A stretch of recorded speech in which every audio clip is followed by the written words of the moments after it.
नमस्कार, मैं अनूप कुमार और आपका इस चैनल पर स्वागत है। साथियों, आपको पता है 1 फरवरी को बजट पेश होता है। 2026 आ गया है, 1 फरवरी आज ही है। निर्मला सीतारमण बजट पेश कर रही है 9वीं बार। तो एक जागरूक नागरिक होने के नाते आपको मूलभूत बातें जो पता होनी चाहिए, उसके बारे में हम इस वीडियो में बात करते हैं। बहुत सारे प्रावधान ये वो सब चीजें नहीं करेंगे। एक होता है ना कि आप कहीं बातचीत कर रहे हैं, उसमें किसी ने कुछ कह दिया तो आप चुप रह जाते। तो मैं चाहता हूं कि एटलीस्ट आपको मूलभूत बातें पता होना चाहिए। तो बजट के संदर्भ में हमारी चर्चाएं हो रही है। तो देखिए, भारतीय संविधान में बजट का शब्द का प्रयोग नहीं किया गया है। वहां किया गया है वार्षिक वित्तीय विवरण, यानी वर्ष में जो देश चलेगा उसके बारे में उसमें चर्चा किया गया है कि लेन देन जो लेखा जोखा है उसके बारे में वर्णन है। ऐसे लोग बोलते हैं कि बजट क्या है, समझाइए। बहुत सारे माइक लेके आ जाते हैं मीडिया वाले कि बजट क्या है। तो इतना आपको समझ होनी चाहिए कि बजट का मतलब क्या है। देखिए, एक सिंपल सा उदाहरण से समझते हैं। आप अगर कोई काम करते हैं तो अगर पैसा आपके पास उतना नहीं होता है तो आप कहते हैं कि यार ये बजट से बाहर जा रहा है, अभी बजट नहीं है, या पॉकेट अलाउ नहीं कर रहा। ऐसे शब्दों का प्रयोग अक्सर आपने सुना है, किया है। तो यही बात है, जब देश लेवल पे जब हम बात करते हैं तो वहां भी बजट यही है। अब सरकार आने वाले वर्षों में क्या करेगी, उसको करने के लिए उसको कितना खर्च लगेगा, किसी को ऋण ऋण चुकाना है, किसी कोई इंफ्रास्ट्रक्चर का काम करना है, बहुत सारे जो ऑफिसर्स हैं उनका सैलरी देना है, अलग अलग विभाग को पैसा आवंटित करना होता है।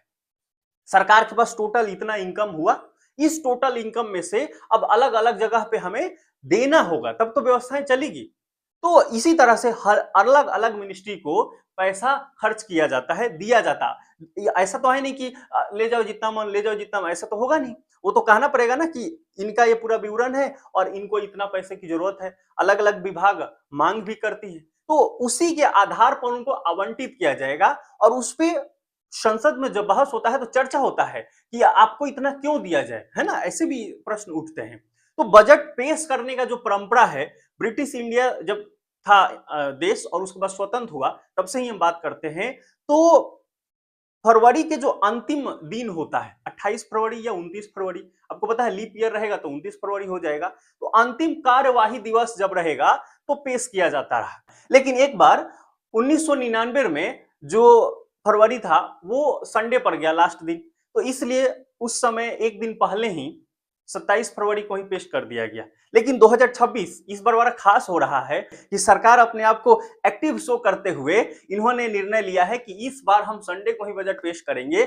और 1 फरवरी, क्योंकि 2017 से, ध्यान रखिए, 2017 से बजट को 1 फरवरी को पेश किया जाएगा, ऐसा अरुण जेटली ने ही प्रावधान करके उनका ये प्रयास रहा है। तो 2017 से स्टार्ट हो गया है। तो अब 1 फरवरी को तो इस बार संडे पड़ गया। तो सरकार ने निर्णय लिया है अपनी सक्रियता का परिचय देते हुए 1 फरवरी जो कि संडे है तब भी ये पेश किया जा रहा है। तो ये भी बात निकल कर रही कि स्वतंत्र भारत में पहली बार रविवार को बजट पेश हो रहा है 2026 का। अगर हम कुछ और इंपॉर्टेंट बात देखें कि निर्मला सीतारमण पहली महिला है जो कि 9वीं बार बजट पेश कर रही है। इससे पहले अगर तो महिला के तौर पे इनका एक रिकॉर्ड है कि 9वीं बार पेश कर रही है, पर सबसे ज्यादा टाइम्स किसने बजट पेश किया है तो उसका आंसर है मोरारजी देसाई। उनके नाम रिकॉर्ड है, 10 बार उन्होंने केंद्रीय बजट पेश किया है। पी चिदम्बरम 9 बार बजट पेश कर चुके हैं। निर्मला सीतारमण 9वीं बार पेश कर रही हैं। अगर एक साल और हो जाए तो मामला ड्रॉ हो जाएगा। और आपको क्या लगता है 2029 में चुनाव होगा तो मुझे तो लगता है कि रिकॉर्ड टूटने वाला है और इस फील्ड में भी महिलाएं पुरुषों से आगे जान रही है।